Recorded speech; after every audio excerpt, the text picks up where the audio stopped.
All right, Jay here, You Sherco. I'm here with Kevin with Moto Experts out of Utah, but we're not in Utah. No, far from it. We're in Montana, and we're gonna try out a bunch of Shercos today. We have four basically, because two are the same. We have two 450 SEF, right? SEF 450 factory. So we have two of those, the second one from the end, as well as this one here. And so, as you guys know, I'm not a huge 450 guy, but we've tried these two, but we're most excited to try the 300. The 300 four-stroke. So this is an awesome bike, especially for this terrain. It's very mellow. You can ride it like a 250F, but it lugs and it has great traction. Feels planted. Okay, so we got that, and then we got a 300 two-stroke over here. Yep. Tell us about that. Well, I mean, this is the bike Cody Webb races on. Who's that? We sell more of the 300 two-strokes than any of the others combined. So we really don't have to do much to sell those. They sell themselves. And we were talking, these compare well, like if a guy's a KTM guy familiar with the 300XC, this would be similar. Yep. Very similar to the 300XC KTM. However, it comes with the KYB spring forks, as well as the KYB shock. Comes with a fan. 6-speed, comes with the skid plate, trip computer, and a few other things. And then the 250 SE two-stroke as well. Yeah. Almost the same? Same as the 250XC and the 300. And so very similar to this, just a 250 size.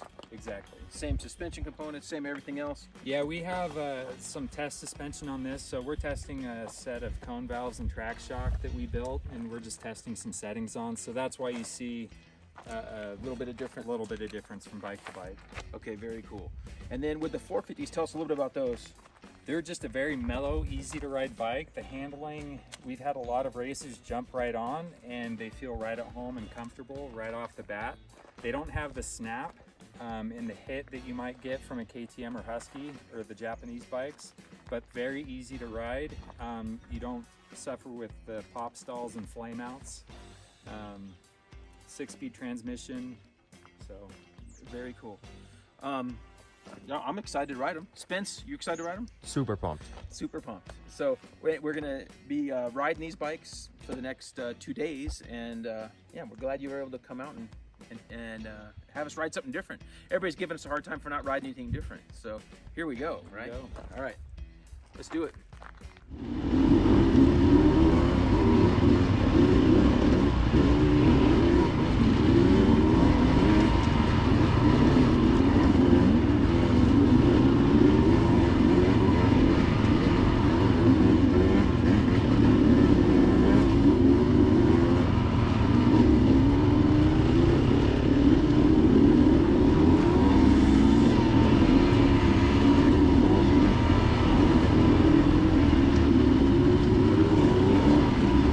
Okay, Kevin, so first of all, how long have you been riding Sherco and selling Sherco, all that?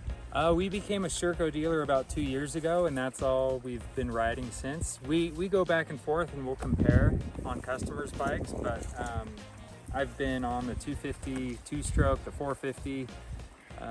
Those are the primary bikes I've been riding. Now, one of the things I noticed on these bikes, there are a lot of similarities on some of the componentry to the KTMs. What are some of those with the brakes and so forth? So your master cylinders for your clutch and front brake and clutch, those are Brembo. So the handguards, you can use KTM Husky handguards. You don't have to worry about going to Sherco necessarily for levers. These are KTM Brembo. And I noticed levers. the brakes do work well. Is that what you find? They work pretty similar? Yeah, they work really well. We do everything from desert racing to, obviously, we've been to Baja, and we just had Josh compete at ISDE. So, but they've worked really well in all those situations. Now, my last question is on durability. What have you found? Obviously, you sell them, so you're going to be a little one-sided here. But we know all bikes have issues, and we'll have, especially if you're not maintaining things. But even with maintenance, there are going to be some things. What have you guys found with maintenance and durability on the two-strokes and the four-strokes? So the only issues we've really had initially were on the two-strokes with the voltage regulators going out, and it would wipe out the battery. And that was on maybe 1 in 10 or 1 in 15. since 21, 22, we haven't had that issue. We've had to do some top ends, but usually it's from pulling dust into the, Oh yeah. into the cylinder. Other than that, they've held together great. We haven't had any, grenaded top ends or bottom ends. All right, hey, we're back here with our Sherco days, and it has been pretty fun. I've been pleasantly surprised. I didn't think the bikes were going to be terrible by any means, but I haven't rode a lot of other brands of bikes, as most of you know that follow us. What do you think, Spence? I really liked them. Pleasantly surprised. So we had a good time, and all the bikes were impressive in different ways. The one I was most surprised with was the 450s. Stock suspension's really good on the 450, and I don't ride 450s much. I think a lot of guys could ride this 450 off, and we're on tight trails. First, second, third gear is it on these trails. Most of it's second gear, and I thought the 450 was really good. What do you think? Yeah, 450's way mellow. I think a lot of guys that are maybe scared of like a 450 power, but they still want to have like a lot of top end too. This 450 is going to give it to them real mellow, real trackable, and it stays planted, especially with this really good suspension. That's another thing. The stock suspension on all the bikes is KYB. I think for most people, if you're worried about not having to spend money on your stock suspension, this is kind of there. I have my KYB conversion bike here that I'm testing against, and it's pretty close. So the stock stuff's pretty dang good. I was pretty impressed with that. The bike that I liked the most was the 300 two-stroke, right there. So that's the bike I like the most. It's very close to my 300XC that I just sold. Really good bike. I think the mapping is really good on the fuel injection system. Don't you guys think? Yeah. So they have the mapping really well, and they did that by having a carburetor, and that seems to be the Magical solution. Yeah, it seems to be the magical solution. What do you guys do on jetting on these? From where they come? Pretty much just the factory specs, a little bit leaner on the needle, and I think we're running a 38 Pilot, 165, 168 main. We could probably be a tiny bit leaner for up here. We're at 9,000 feet, I think, right now, so that's probably, but it feels like it could be a tiny bit leaner, but it's so good and rideable. What'd you like about it? It feels so much like it feels so much like both two-strokes feel so much like the KTM XCs, and I think a lot of guys that are maybe scared, especially these past 2 years with the TPIs, they're like, I don't know what to get, and my carburetor KTM has 100 hours or something. I think that these wouldn't be bikes to shy away from, especially the 250. We like the 300 best just because we're used to those 300s, but if a guy wants a little bit less and he's doing just tight stuff, 250 feels really great too. I think that's just like with the KTMs. If the 250 is just fine, if you're just riding tight stuff, but if you're gonna get out, you want a little bit more for that open stuff in the desert and stuff, the 300 is gonna be a little bit better because it can do everything. I don't think there's a lot of negative side to the 300 that I can feel.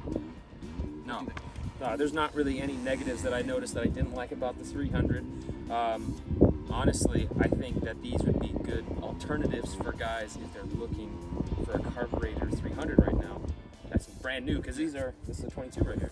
Yeah, so that's another thing is that if I was comparing this to a TPI bike, which I'm not, we don't have one out here today, but for a lot of guys, this might be a little bit better way to go if they want to have less hassle, quirkiness with the mapping and so forth. This could be a better option for a lot of guys. And the suspension is no air fork, so you don't have to mess with that. If you want to go that's a really good solution there. So I like the bike for that. For me, I like this bike, then the 250 two-stroke right there with the 450, and then the 300 four-stroke last. It wasn't like I didn't like the 300 four-stroke. It's just if I'm on a four-stroke, I want a little bit more oomph, like my 350, and the 450 is just so much more rideable than I would have thought. It's not scary, gnarly, but plenty fast enough when you need it to be. But it's so easy to ride. Yep, way easy to ride. So we've been in some amazing terrain. Check out some of this terrain right here. Pretty incredible terrain. We're in Montana, and these bikes are right at home. And from what I can tell, Sherco specializes in trail bikes. So that's where everything is at. And so that's what they're going for. They're not converting their full-on motocross bikes like some of the other, or I shouldn't say so, most of the other brands are converting full motocross bikes into XCF or RX or FX type models. They're converting the motocross bike into that, and they're not doing a lot of big changes to them really. Where these start off as trail bikes, right? Right. And they're staying as trail bikes, going that direction. They're not going after that kind of gnarlier full motocross market, and so I think that's where they got a good thing going. The big selling, or one of the big pros with the 452 is it comes with the 6-speed. So it's 6 speeds on all of them, right? All of them. So all of them have the 6-speed, and it's nice. We like that 6-speed, especially when we go, like even here, when we hop out onto a gravel road, dirt road, we get that top gear. We can just lug it over to where we're going. We're not having to keep that thing pinned. I really like that, and the ratios are really good. So far, I feel like the ratio has been pretty dang good. And price-wise, talking to moto experts here, the price-wise seems to be that these are just like within a few $100 KTM pricing. Yeah, $300 to $500 difference. Okay, now and some of that's going to be, you're not going to be, if you look at these Sherco ads, I remember these, they have sheep in them, right? Don't they have sheep? I don't. Yeah. They don't want people falling like the other sheep, you know, like everybody else. So if you want to be different, it's going to cost you a little extra because you have to be different. And why does it cost more? I think there's a big difference is they bring a whole lot less of these in the US than they do the other Austria brands, right? Right. So you're going to pay a little bit more to be different and not follow along. It's also probably important, moto experts in Utah, they have a good network right there. If you're in Utah, you can get service, parts, all right there, right? Right. Where you could be in some parts of the country, you might not have a Sherco dealer that convenient, right? Yeah. Not all the time. Not that parts are hard. You guys carry most everything, right? We do, and if you even live like a half hour away, we can drop ship directly to the customer with no shipping charge. Okay, so there you go. I didn't know all this. He's just throwing this in there. So really fun time on these bikes. They all come with fans. The other cool thing I noticed when I was behind a bunch today, is they all have coolant catch cans in the rear right here, kind of where the Honda's X's would be in the WRs. Coolant catch can right here. We never overheated any today, and we got into some gnarly stuff. They all have fans, 6-speed transmissions. The 2-strokes have a counterbalancer. Yep. I don't know that they vibrate. I don't have a KTM 2-stroke here to compare it to, but I think it's similar. Maybe it's a tiny bit more. I don't know. But it's pretty dang good. It's nothing like the old KTM 300s, like the 15 and olders. That range, that really like this, or a YZ250, where you're like way better than that. yeah. So What else did you notice? they're really fun. I think the suspension's a huge part for guys. They don't got to go buy their 12 grand bike, and then they don't got to go drop, $2 grand on suspension if they don't want air forks like some bikes come with. So that's really cool. And they only paid me $1.2 million to do this infomercial. No, but anyway, it was a fun time. Hopefully it's not too windy there, but we've had a blast riding these things. They come with handguards, skid plates. Those are something that all the other bikes, they don't all come with all that stuff. And that's a little unfortunate that they don't, because you end up adding that stuff on. So I'm not sure how many off-road guys don't need a skid plate, but I don't think there's very many. No. So great time. Can you guys think of anything else we forgot on these things? No, I think you nailed it. Okay, great time. Thanks to Moto Experts, Sherco USA. See you guys.